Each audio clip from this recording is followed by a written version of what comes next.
अच्छा, आज हम डिस्कस करेंगे हाई अलर्ट मेडिकेशन और high risk medication. High risk medication भी कह सकते हो और हाई अलर्ट मेडिकेशन भी कह सकते हो, ठीक है।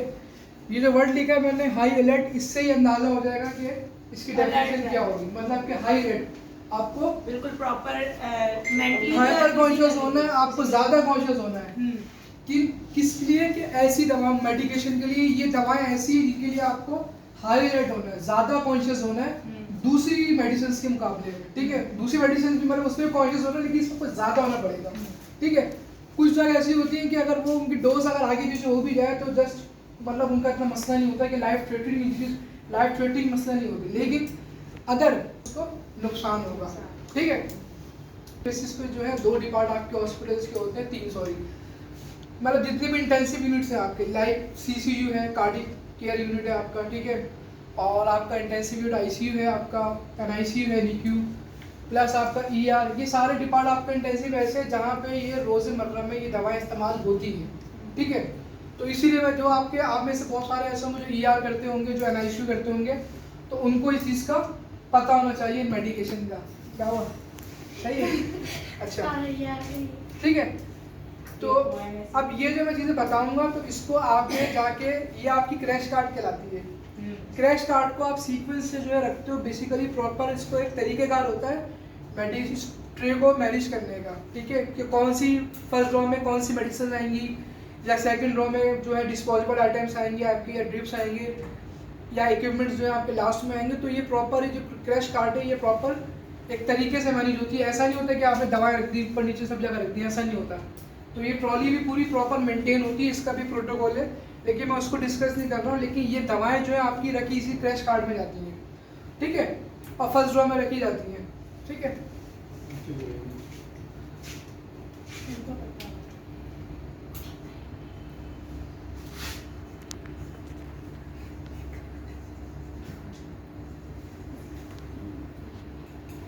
डेफिनेशन, ठीक है।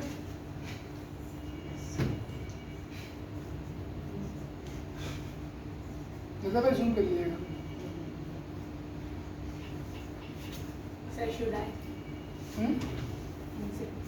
हाई रिस्क मेडिकेशन,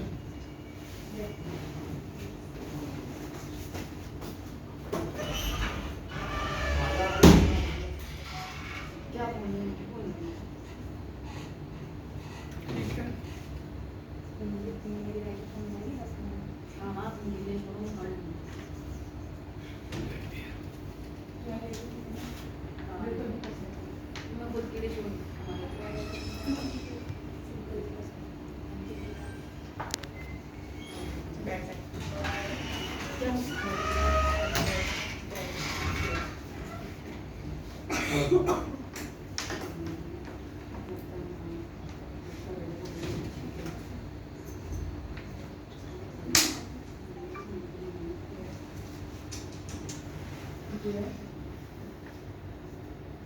सही, हाई अलर्ट लिखा है, हाई अलर्टेड। मैं बता रहा हूँ आपको, पढ़ के सुना देता हूँ। देखो, high risk medication are drugs that bear हाइटेड risk causing significant patient harm, ठीक है। अच्छा, आगे भी मैं कर रहा हूँ, ठीक है। ये पूरी डेफिनेशन लिख लो। इस पूरी डेफिनेशन जब लिख लोगे तो मैं इसको पूरा मीनिंग बता दूंगा।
इसको मैं डेफिनेशन के साथ ही समझाता हूँ, ठीक है।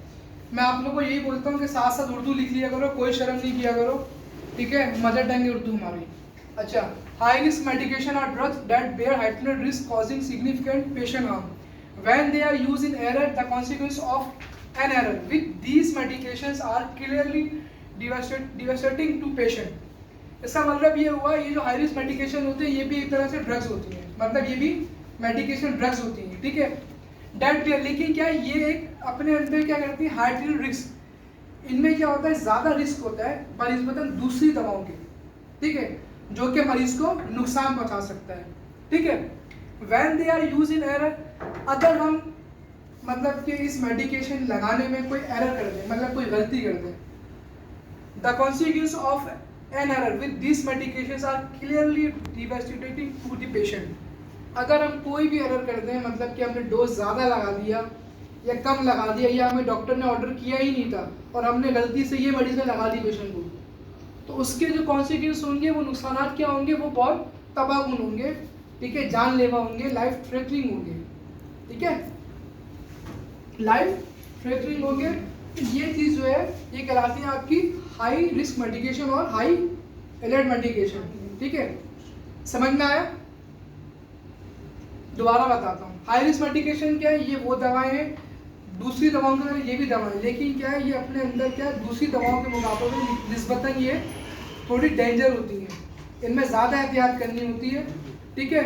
अगर ये दवा लगाते हुए एरर आ गया, कोई गलती हो गई, कोई डॉक्टर ने ऑर्डर नहीं किया, आपने गलती से मेडिसिन लगा दी या डोज इसका ज़्यादा लग गया, तो इसके जो कॉन्सिक्वेंस होंगे वो बहुत ज़्यादा नुकसानदेह होंगे, तबाहकुन होंगे और लाइफ थ्रेटनिंग होंगे, ठीक है। तो इसमें आपने बहुत एहतियात करनी है, ये इसकी डेफिनेशन है, सही है, लिख ली? जी सर।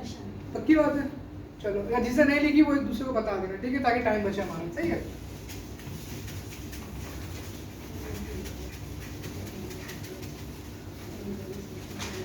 अच्छा देखो, कुछ न्यूमेरिक वर्ड्स होते हैं, न्यूमेरिक का मतलब ये होता है, न्यूमेरिक बेसिकली ऐसे अल्फाज होते हैं, मतलब कि अगर फर्स्ट करो कोई ऐसी चीज़ है, ठीक है, मतलब जो हमें याद नहीं हो रही, बहुत मुश्किल हो रहा है याद करने में, तो हम क्या करते हैं, कुछ वर्ड्स लिखते हैं न्यूमेरिक, उससे हम क्या करते हैं, उसको आसानी से याद कर लेते हैं। जैसे उसी मैंने बताया था आप लोगों को, वो बीकन हाउस स्कूल वाला, बीकन हाउस स्कूल वाला बताया था ना, आप लोग थे ना, BHS, मतलब कि ये इंडिकेशन थी उसकी ड्रग की, तो मैंने कहा था इसको आप याद कर लो, ब्रेडिकार्डिया, हार्ट फेलियर और शॉक, ठीक है, तो ये जो है आप लोग याद कर लो, सही है। इसी तरह न्यूमेरिक वर्ड्स होते हैं, जिससे ये होता है कभी कुछ ऐसी ड्रग्स होती हैं जो मुश्किल होती है, तो वो आसानी से हम याद कर लेते हैं इसको, फार्मूलाज वगैरह होते हैं, ठीक है, कोई सिम्टम्स होते हैं, साइंस सिम्टम्स होते हैं, कोई मेडिकल ट्रीटमेंट होता है, ठीक है, तो ये इंडिकेशंस होती है, तो हम क्या करते हैं, एक न्यूमेरिक वर्ड होता है, उसमें उसके ज़रिए याद कर लेते हैं कि हमें आसानी से याद होता है, लाइक हॉर्स, लाइक कैट, ठीक है, इस तरह। अब जैसे क्या हुआ? स्मैश टैकर वाला पेज में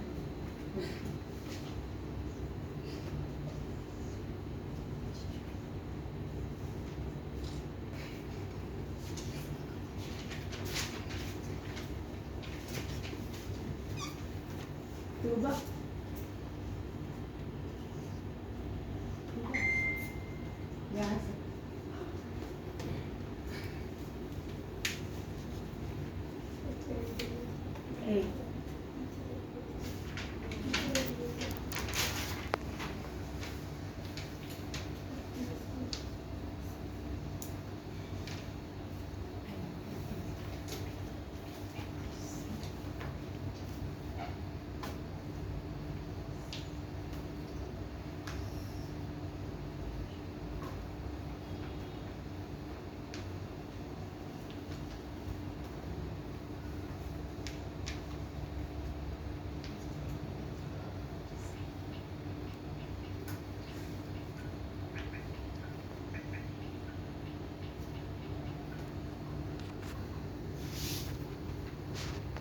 सर ये इंसुलिन है, आई फॉर इंसुलिन।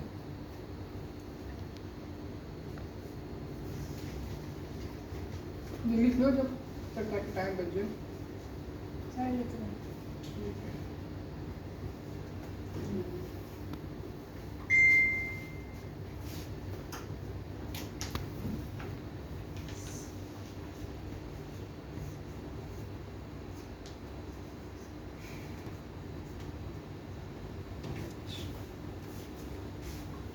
अच्छा देखो ये न्यूमेरिक वर्ड है आप इंच, ठीक है, मतलब ये आपको आसानी से याद रहेगा। आप इंच एक न्यूमेरिक वर्ड है, आपको याद रहेगा। अब इसमें जो वर्ड्स आएंगे मतलब जैसे ए फॉर क्या है, एंटी इन्फेक्टिव से, ठीक है। पी फॉर आपको याद आएगा, पी से पोटाशियम का, आई से आपको याद आएगा इंसुलिन का, ठीक है। एन से नैरकोटिक एंड सेडेटिव, सी से कीमोथेरेपिक ड्रग्स थी, और एस से क्या आपका हेपरिन। जब आपको ए पिन याद होगा तो आपको जो चीज़ें हैं वो आराम से आसानी से याद हो जाएंगी, फौरन से रिमाइंडर हो जाएगा ना आपको, समझे? सर मेरा सवाल है, क्या बोलो? ये एन वाला बताएं। हेपरिन नहीं एच वाला नहीं, एन वाला ऊपर जो आपने एन एरो बनाया, ये नैरकोटिक और वो उसके साथ सेडेटिव, सिडेटिव का मतलब नींद वाली दवाई जिसे नींद आती है, ठीक है, समझ में आया? आप ये हाँ ए फॉर क्या था, एंटी इन्फेक्टिव था, पी से आपको याद आएगा पोटाशियम था, ठीक है। आई से आपको याद आएगा इंसुलिन था, आपको सर नैरकोटिक याद आ जाएगा, सेडेटिव याद आएगा, आपको इस तरह कीमोथेरेपी ड्रग्स याद आ जाएगा, देन आपको हेपरिन याद आ जाएगा। जब आपको ये याद होगा, आपको याद होगा ना कि हाँ ऐसे हेपरिन आता था, सी से कीमोथेरेपी का आता था, तो आपको आसानी हो जाएगी याद करने में, ठीक है। अच्छा ठीक है, कीमोथेरेपी ठीक है, डन हो गया। Error of high risk medication. अब हम बात करेंगे सर्कमस्टेंसेस की, मतलब ये जो एरर होते हैं, ठीक है, ये एरर क्यों होते हैं? सर ये हमारा सेकंड पॉइंट होगा, सेकंड पॉइंट होगा, ठीक है। पहला हमारा डेफिनेशन था, देन सेकंड ये हमारा वो मैंने न्यूमेरिक लिखवाया है, इसी तरह मैं आगे एक और न्यूमेरिक लिखवाऊंगा आपको, ठीक है, उसके बाद। अच्छा सुन लें, ठीक है। इसमें मतलब क्या है कि जो रिस्क एरर होते हैं वो किस बिना पे होते हैं, उसकी वजूहात क्या होती हैं, ठीक है, तो वो मैं आपको मेंशन करवाता हूँ यहाँ पे। नंबर 1 हमारा जो रिस्क एरर होता है, सबसे पहला क्या होता है, सोचो क्या होता होगा?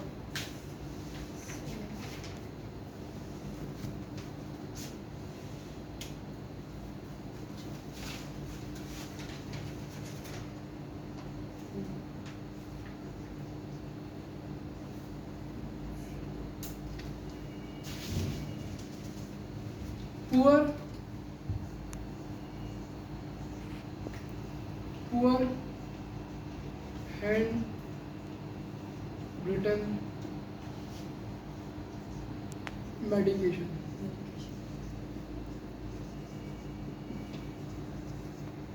सबसे पहला हमारा क्या एरर होता है? Poor handwritten medication. मतलब ये होता है कि डॉक्टर ने एक प्रिस्क्रिप्शन पे आपको दवा लिख के दी, ठीक है, अब उसकी राइटिंग या तो इतनी गंदी थी, डॉक्टर की राइटिंग वैसे ही गंदी होती है, लेकिन इतनी गंदी थी कि वो समझ ही नहीं आएगा आपको। अब वो डॉक्टर या तो कोई HOD था या CMO था, या ऐसा था कि आपको ये लगता है मैं दोबारा पूछूंगा तो गुस्सा करेगा, ठीक है, होता है ना कभी कभी, दोबारा डर के बारे पूछते नहीं आप, ठीक है, या जो है वो इतना ज़्यादा बिजी जा रहा है आपका, या इतना बिजी जा रहा है, कोई ऐसा मसला है और उसकी वजह से आपने पूछी नहीं, और आपने जो है बस एक जो है बस अंदाज़ा लगा लिया ये ड्रग लिखी हुई शायद ये वाली होगी, और आपने गलती से वो ड्रग कौन सी ली, हाई अलर्ट वाली ले ली। आपने कौन सी ली? High alert. हाँ, मतलब फर्ज करें अगर आपको सोडियम लिखा हुआ था डॉक्टर ने, तो आपने पोटाशियम ले लिया। अब आपको लगा यार वो पोटाशियम है, क्या लगा? पोटाशियम, जबकि डॉक्टर ने सोडियम लिखा हुआ है। तो आपको चाहिए था आप डॉक्टर से पूछते, तो पुअर हैंड रिटन मेडिकेशन लिखा होगा, डॉक्टर ने अगर प्रिस्क्राइब किया होगा, अगर कुछ समझ नहीं आ रहा है तो आपका काम है इसको कंफर्म करना।